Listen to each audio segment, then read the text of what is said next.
Hello and welcome back to Adventures in Marketing. I am your host, Gwen Montoya. You can find more about me at gwenmontoya.com. I am very happy that you are joining me today. If this is your first time, thank you for giving it a listen. If you are a returning listener, thank you for coming back. Your support means a lot, and I really appreciate the notes and emails that you send me saying that episodes are helpful.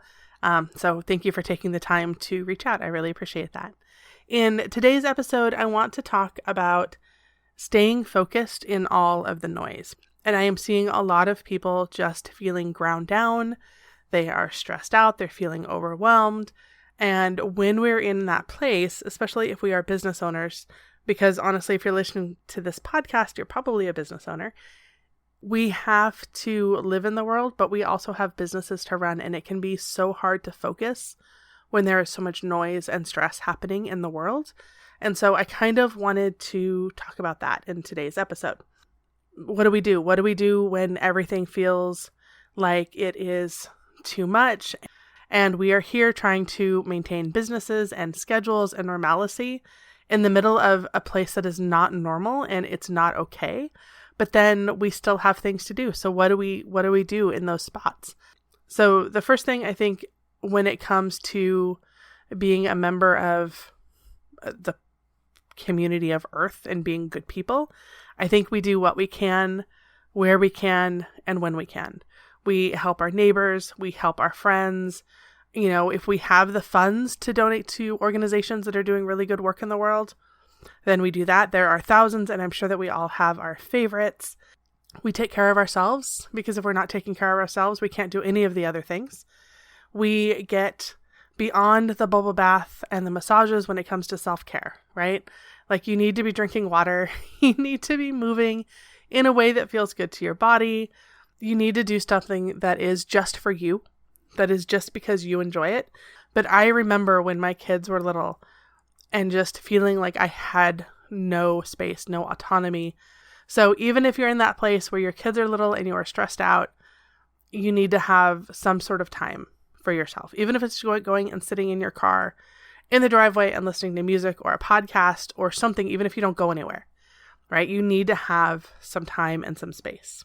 But beyond that, what do we do when we have a business to run and it feels like everything is on fire at the same time? That's really where the challenge is, right? Like you look at everything and you're like, well, I don't even know what to do. Look at what's going on in your home, in your world. Look at what you can let go of for now, maybe not forever, but for now. If you are feeling stressed out and burned out around meals and meal planning and dinners and all of those things, then look for takeout ways, look for frozen meals, look for delivery, look for paper plates for one night a week or 2 nights a week if the dishes are overwhelming.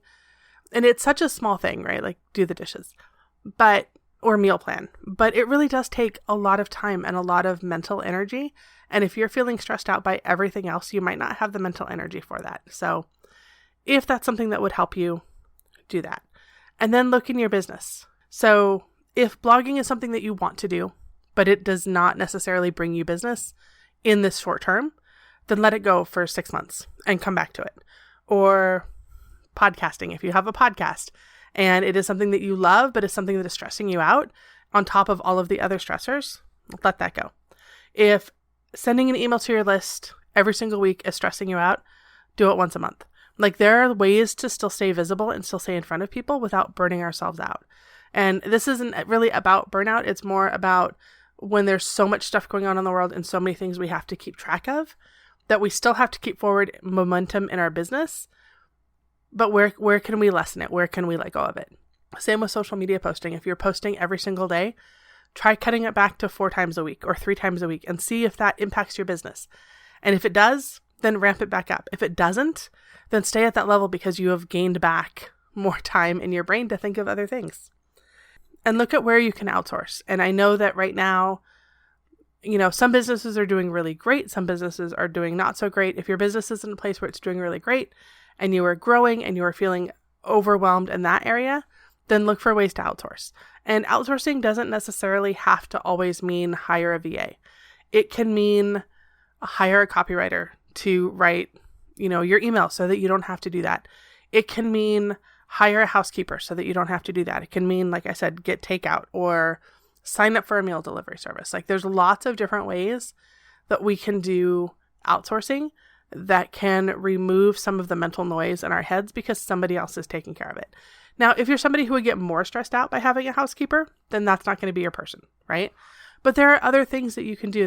Think of ways that you can outsource, that you can automate, right? If you are somebody who checks your email 10 times a day because you're so nervous about missing a client, but you don't get email enough to check it 10 times a day, then set a timer on your phone so that you're only checking it a couple of times a day, instead of that constant feeling like you have to run to your phone constantly or you have to run to your computer, because that will reduce some of the noise.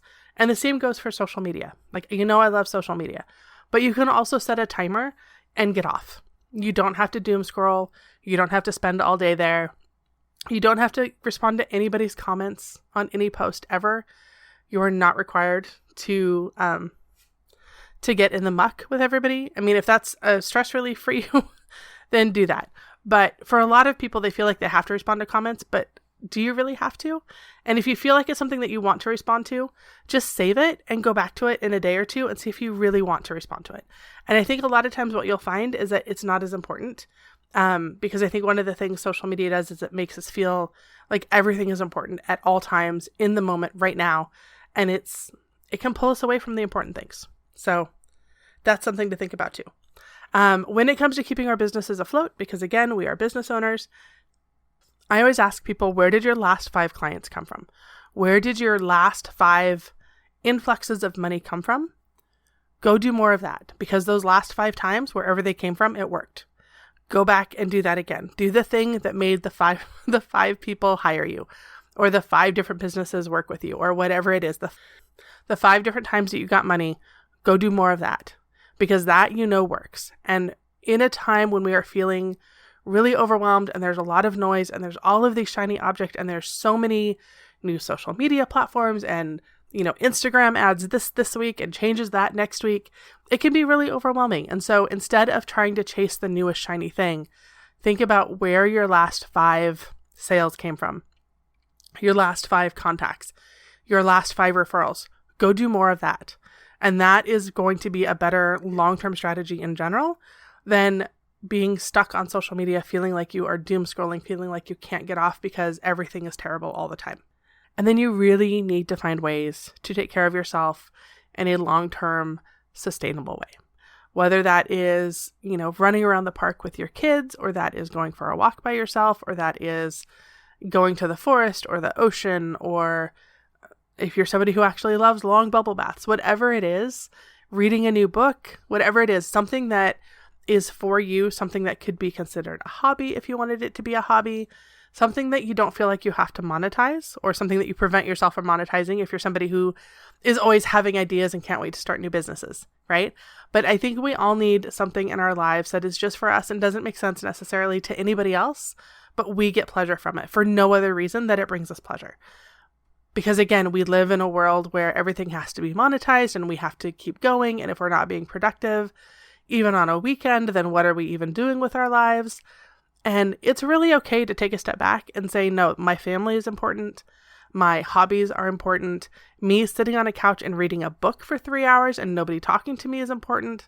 Whatever it is that makes you feel good and alive and satisfied in your life, do that. If it's rearranging your furniture, if it is refinishing furniture, whatever that is, do that. Make time to do that, and don't put that at the bottom of your list. Put it at the top.